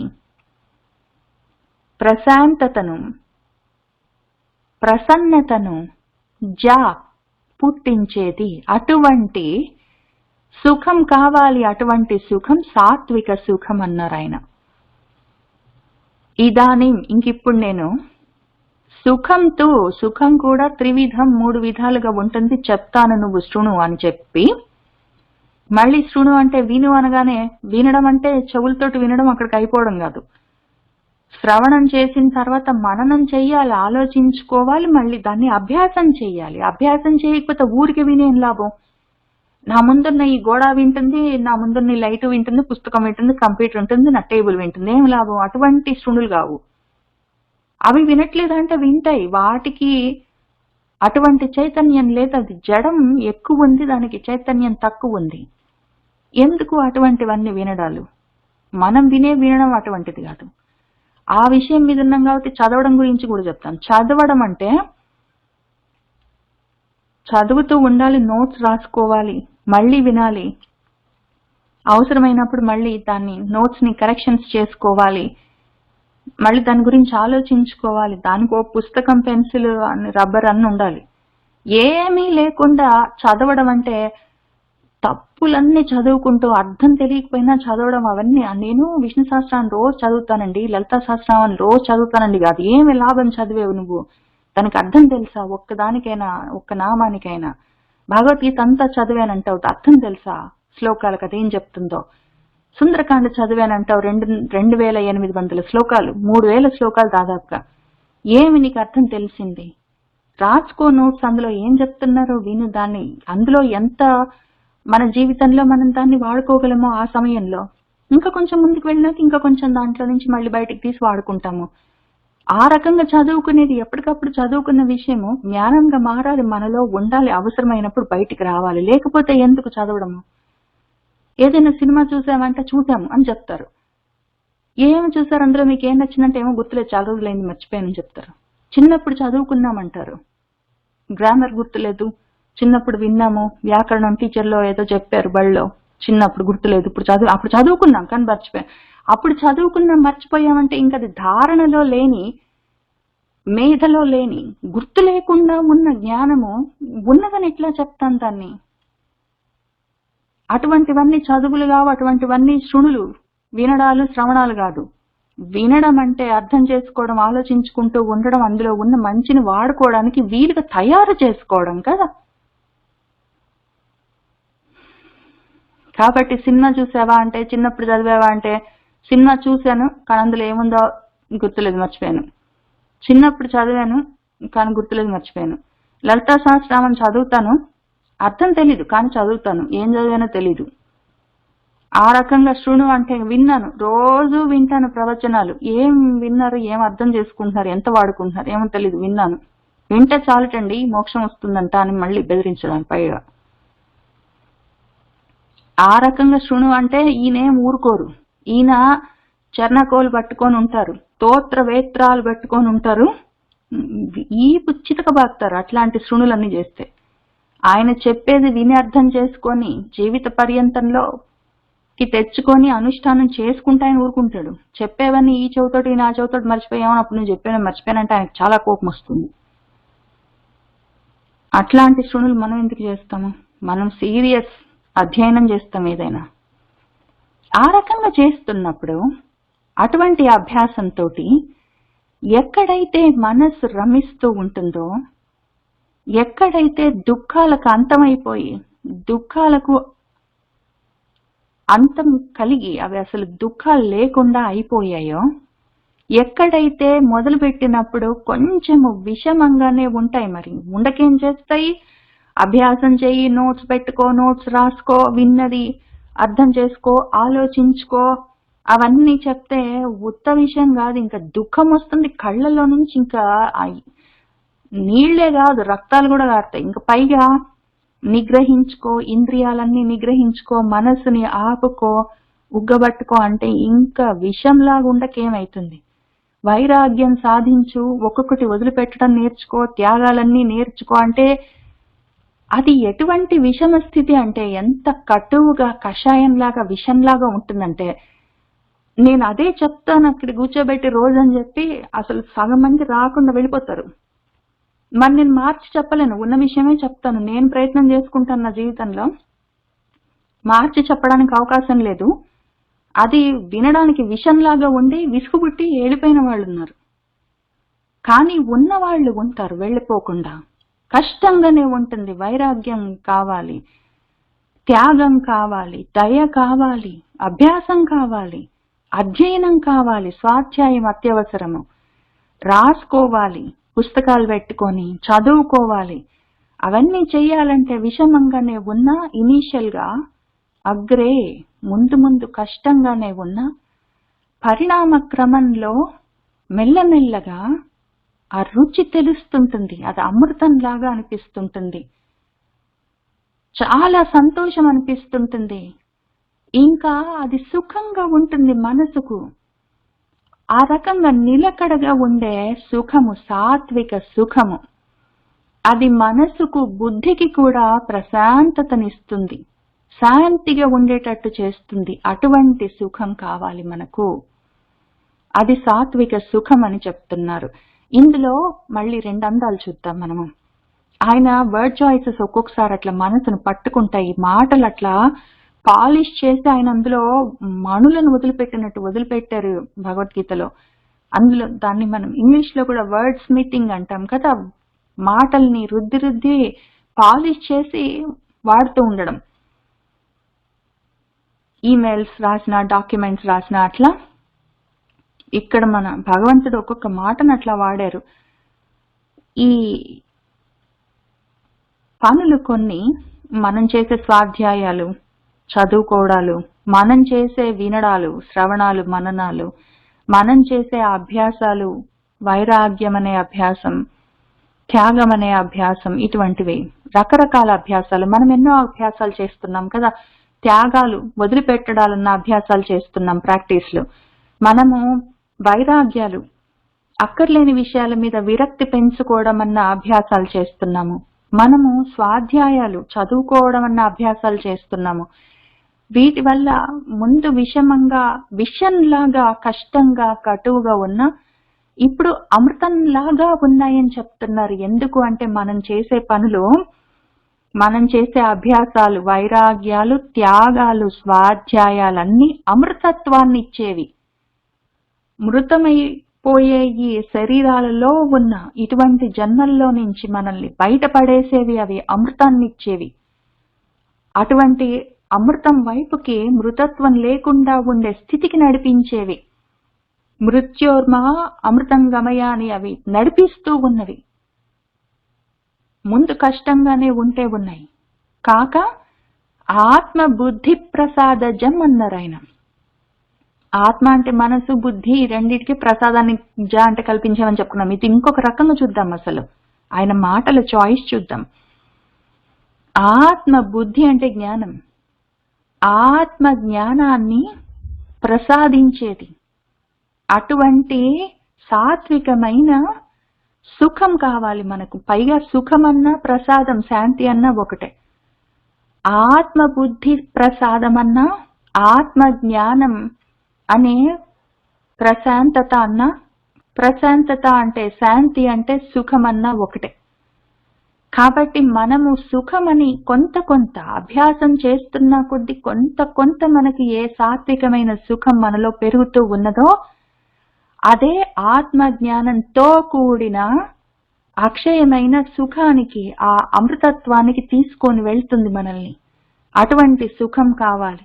ముందు కష్టంగానే ఉంటుంది. వాళ్ళతోటి వీళ్ళతోటి మాట్లాడడం, అక్కడికి ఇక్కడికి వెళ్ళడం, అవి ఇవి తినడం, ఏవో కొంచెం మనసుని కష్టపెట్టుకోవాలి. ఎందుకంటే ప్రకృతి గుణాలకి, ప్రకృతి లక్షణాలకి అటువంటివి ఉగ్గబట్టుకోవడం, ఇంద్రియాలని ఆపడం, కంట్రోల్ చేసుకోవడం, మనసుని కంట్రోల్ చేసుకోవడం, ఆలోచనల్ని ఆపడం, కష్టపడి చదువుకోవడం, అర్థం చేసుకోవడం, ఇవన్నీ విషమంగానే ఉంటాయి, విషంలాగానే ఉంటాయి. కానీ మనకి దానివల్ల ముందేమో అభ్యాసం చేస్తున్నా కొద్దీ ఆ రమత్వం ఉంటుంది, రమిస్తుంటాం, ఆనందిస్తుంటాము. ఆ సుఖము పోను పోను దుఃఖం లేకుండా, దుఃఖ స్పర్శ లేకుండా ఉండే సుఖము, అక్షయమైన సుఖము, అది ఆత్మ జ్ఞానం వల్ల కలిగే ప్రసాదంతో కూడిన అమృతోపమైన సుఖము, అది సాత్విక సుఖం, అది కావాలి. సుఖం తు ఇదానీం త్రివిధం శృణు మే భరతర్షభ, అభ్యాసాత్ రమతే యత్ర దుఃఖాంతం చ నిగచ్చతి. యత్ తత్ అగ్రే విషమివ పరిణామే అమృతోపమం, తత్సుఖం సాత్వికం ప్రోక్తం ఆత్మబుద్ధి ప్రసాదజం.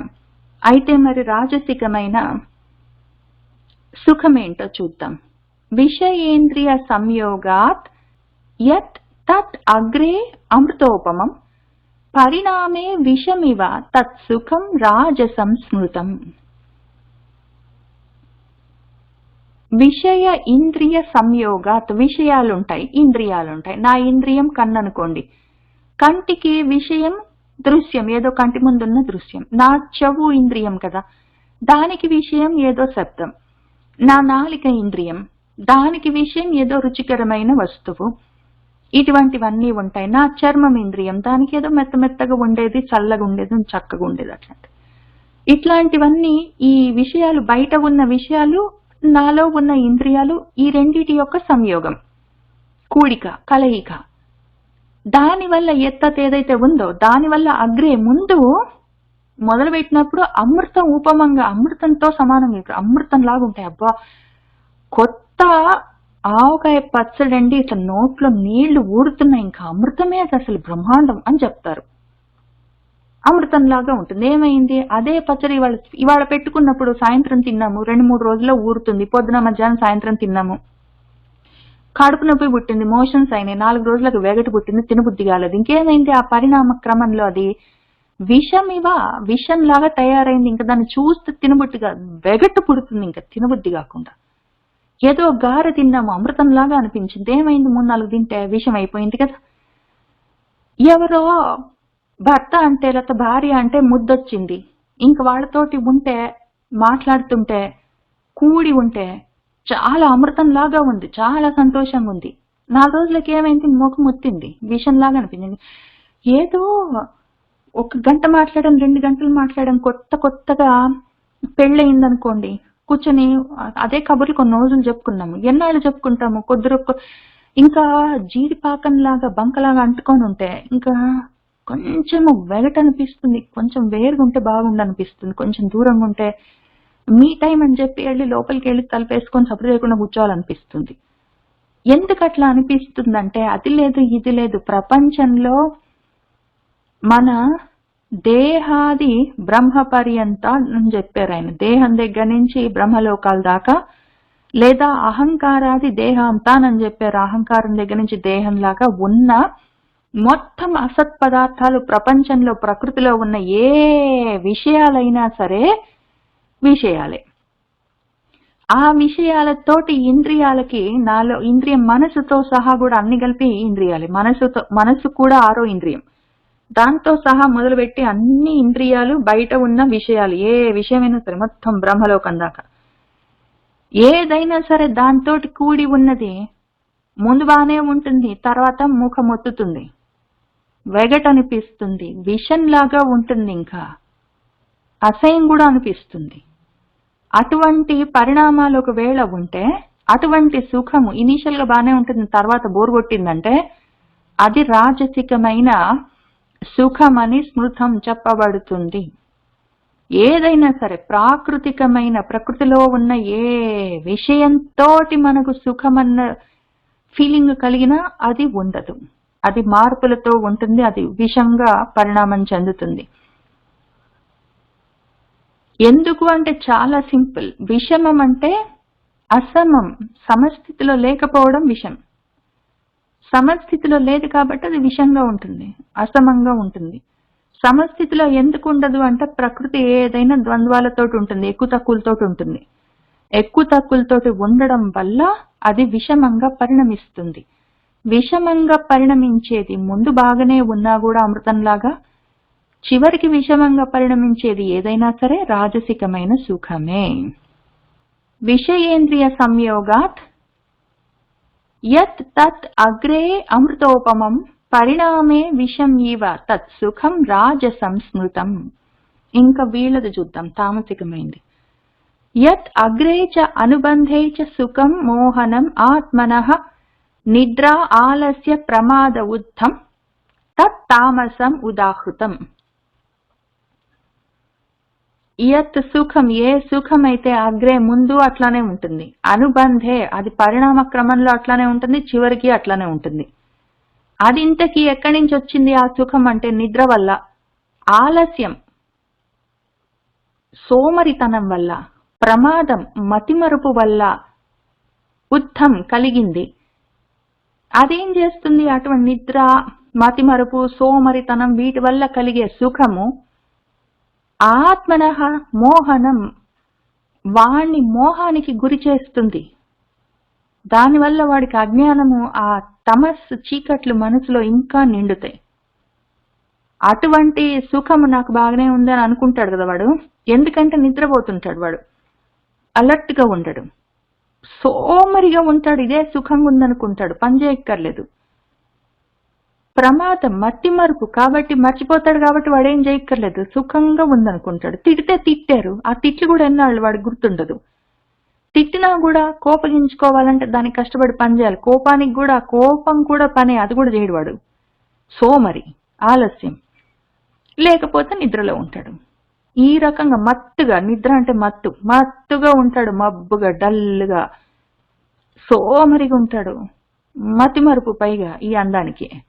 ఇవన్నీ కలిపి ఉంటే మోహానికి గురి అవుతూ ఉంటాడు వాడు, అదే సుఖం అనుకుంటాడు. ఇంకా దాన్ని మించిన దురదృష్టకరమైనది ఇంకొకటి ఉండదు. అది ఇటువంటి అక్షయమైన ఆత్మశాంతిని కలిగించే, బుద్ధి శాంతిని కలిగించే, ఆత్మ జ్ఞానంతో కూడి ఉన్న అనంతమైన అమృతోపమైన సుఖం కాదది. ఇది మొద్దుగా, డల్గా, మబ్బుగా ఉండేది. ఇది ఎక్కడి నుంచి ఎక్కడికి పోదు. దీన్నే ఇగ్నోరెన్స్ ఇస్ బ్లిస్ అంటాము. తప్పు, ఇగ్నోరెన్స్ ఇస్ బ్లిస్ చాలా తప్పు మాట. అసలు మనం అనకూడదు, మన పిల్లలకి నేర్పించకూడదు. అజ్ఞానము సుఖం కాదు, అజ్ఞానము తామసిక ప్రవృత్తి, అది చాలా గర్హనీయం, అది వదిలిపెట్టవలసింది. యత్ అగ్రే చ అనుబంధే చ సుఖం మోహనం ఆత్మనః నిద్రా ఆలస్య ప్రమాద ఉద్ధం తత్ తామసం ఉదాహృతం అన్న చోట ఇవాళకి మనం ఆపుదాము. రేపు వచ్చే వారము 40వ శ్లోకం నుంచి చూసుకుంటూ ముందుకు వెళ్దాము. సర్వం శ్రీకృష్ణ పరబ్రహ్మ పాదారవిందార్పణమస్తు.